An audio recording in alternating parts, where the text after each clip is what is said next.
সংসদের তৃতীয় অধিবেশনের প্রথম দিনেই মুখোমুখি সরকার ও বিরোধী দল।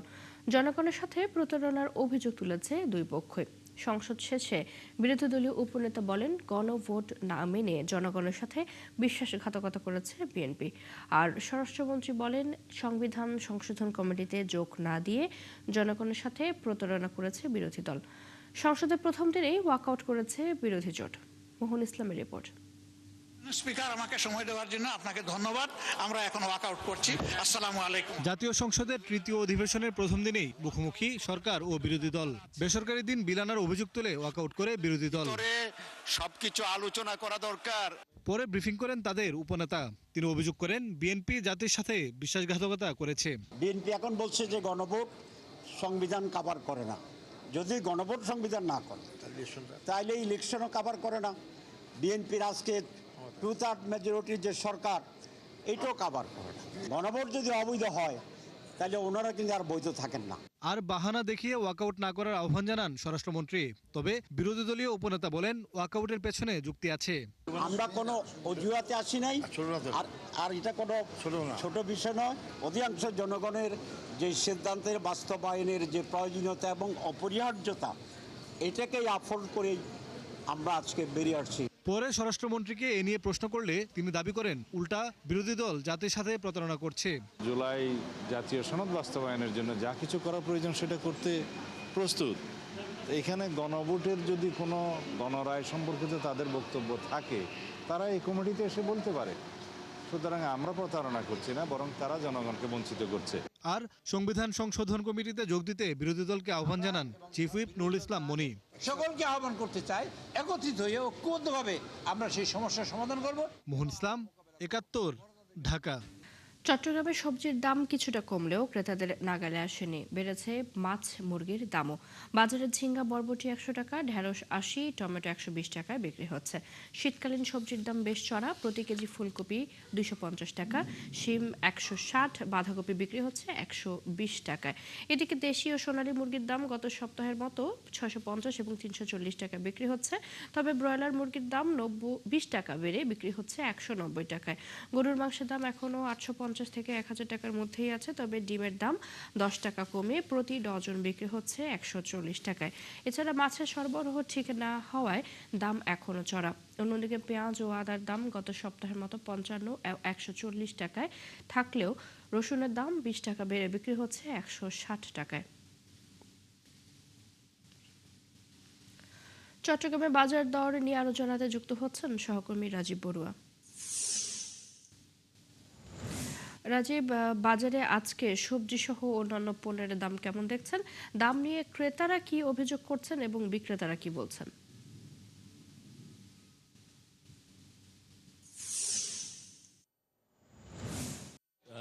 চট্টগ্রামের বাজারে সবজির দাম গত সপ্তাহের তুলনায় একটু কমেছে, কিন্তু সেটি এখনো আসলে সাধারণের নাগালের বাইরে। কেননা বেশিরভাগ সবজির দামে আসলে ১৮০ এরকমই বিক্রি হচ্ছে।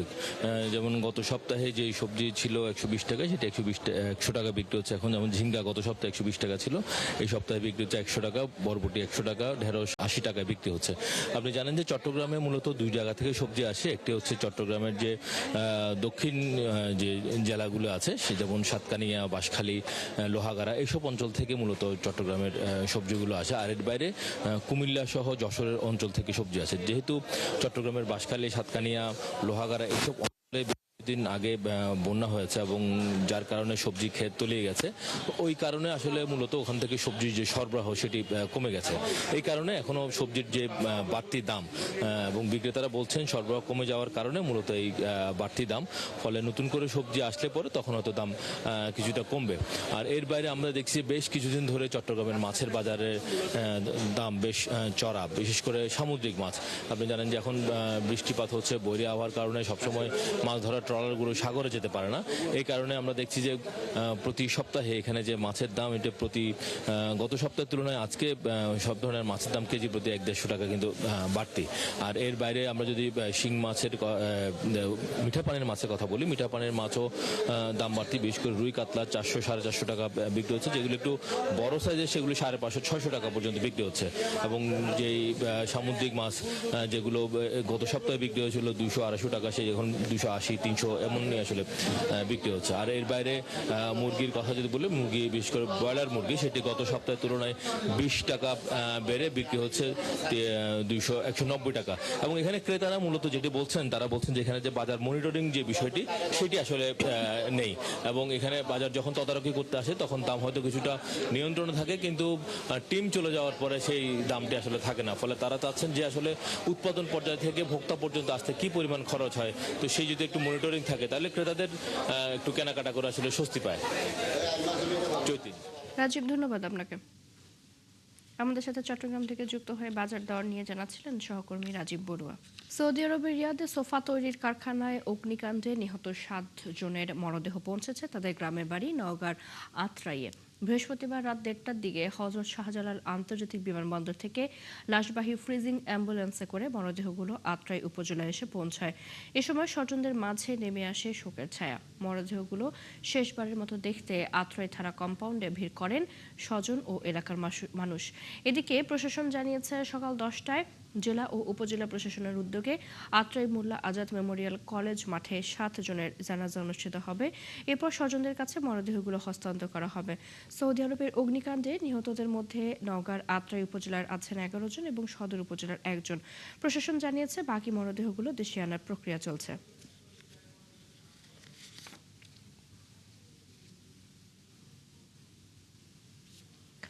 ভোর 4টায় নওগাঁয় পৌঁছেছে সৌদি আরবের রিয়াদের নিহত 6 জনের মৃতদেহ। পরে মৃতদেহগুলো থানা হেফাজতে রাখা হয়। এ বিষয়ে আরো জানাতে আমাদের সাথে যুক্ত হচ্ছেন সহকর্মী তন্ময় ভৌমিক। তন্ময়, মরদেহগুলো পরিবারের কাছে পৌঁছেছে কিনা এবং জানাজা কখন অনুষ্ঠিত হবে, তাদের স্বজনরা কি বলছেন, সব মিলিয়ে জানাবেন।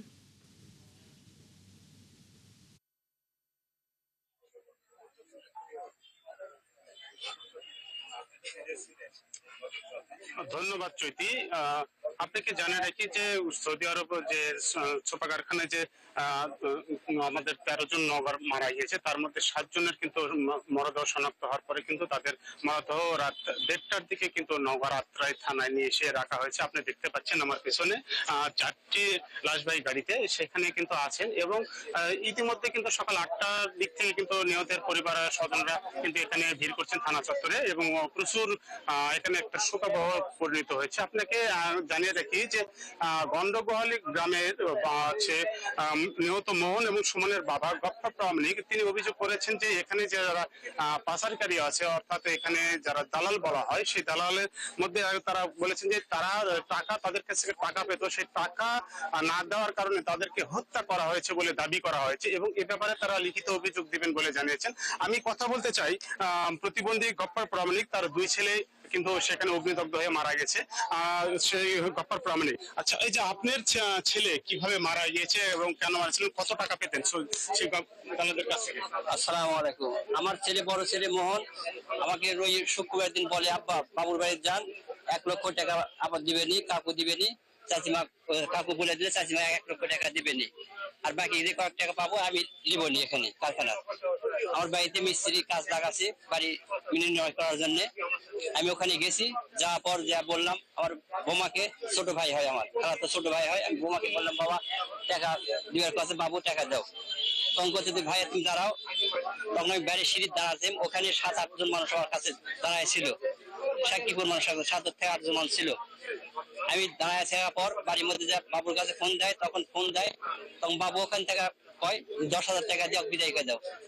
আর যে যখন 10,000 টাকা দিয়ে মোহন বাবু বিদায় করে দাও, তখন বোমা এসে কয় ভাই 10,000 টাকা দিবার বল, 10,000 টাকা নিয়ে যা, পরে যা হবে পরে তোর ভাই আর তোর বেটা বুঝবে।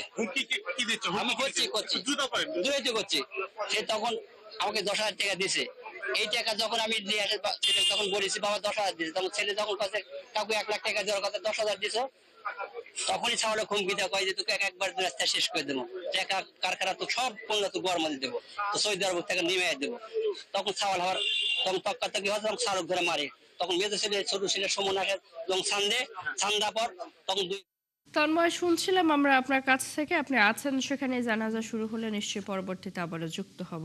দর্শক, আমাদের সাথে নওগাঁ থেকে যুক্ত ছিলেন সহকর্মী তন্ময় ভৌমিক। চট্টগ্রামের ফটিকছড়িতে অভিযান চালিয়ে বড় সাজ্জাদ বাহিনীর অন্যতম সহযোগী শুটার কালা মোবারক সহ 4 জনকে গ্রেপ্তার করেছে পুলিশ। এ সময় বিপুল অস্ত্র ও গুলি উদ্ধার করা হয়। পুলিশ জানায় 2 হাতেই অস্ত্র চালাতে পারদর্শী মোবারক একাধিক হত্যা মামলার আসামি। বৃহস্পতিবার জেলা পুলিশ কার্যালয়ে সংবাদ সম্মেলনে এসব তথ্য জানান পুলিশ সুপার মাসুদ আলম। তিনি জানান, গত 13 জুন রাউজানের পাহাড়তলীতে সশস্ত্র সন্ত্রাসীদের গুলিতে নিহত হন রাঙ্গুনিয়ার যুবদল নেতা মাসুদুল হক। ওই হত্যাকাণ্ডে অংশ নিয়ে 5 জনের মধ্যে 4 জন গ্রেপ্তার হলেও পলাতক ছিলেন মোবারক। সিসিটিভি ফুটেজে তাকে গুলি করতে দেখা যায়। গ্রেপ্তারকৃত মোবারক শীর্ষ সন্ত্রাসী ডেভিড ইমন এবং রায়হানের অত্যন্ত ঘনিষ্ঠ সহযোগী এবং তাদের প্রধান শুটার হিসেবে পরিচিত। তাদের বিরুদ্ধে ফটিকছড়ির জামাল ও সাদ্দাম হত্যা, রাউজানের মাসুদ হত্যা এবং নগরের সারোয়ার বাবলা হত্যা সহ একাধিক গুরুতর অপরাধের মামলা রয়েছে। মাসুদ হত্যাকাণ্ডে যে 5 জন আমরা প্রকাশ্যে দেখেছিলাম, এই 5 জনের মধ্যে আমরা কিন্তু অলরেডি আপনারা জানেন যে দিদার, আফসার, ধামা ইলিয়াস এবং সর্বশেষ এই কালা মোবারককে আমরা ধরলাম। মানে 4 জনকে আমরা ধরে ফেলেছি, আর 1 জন বাদ আছে। আর এর বাইরের নেপথ্যের যারা ছিল এদের মধ্যে তো আপনারা জানেন যে আমরা কিছুদিন আগে যে চট্টগ্রাম অঞ্চলের অন্যতম শীর্ষ সন্ত্রাসী ডেভিড ইমনকে আমরা ধরেছিলাম। রায়হান আমাদের এখনও আমরা আইনের আওতায় নিয়ে আসতে পারিনি, আমরা ওইটা চেষ্টা অব্যাহত আছে এবং আমরা ধরে ফেলবো ইনশাল্লাহ। চলছে সংবাদ সংযোগ। সরাসরি সংবাদে অনুষ্ঠান দেখতে চোখ রাখুন ৭১ ফেসবুক পেজে, সাবস্ক্রাইব করুন ৭১ ইউটিউব চ্যানেল। থাকুন ৭১ সাথে।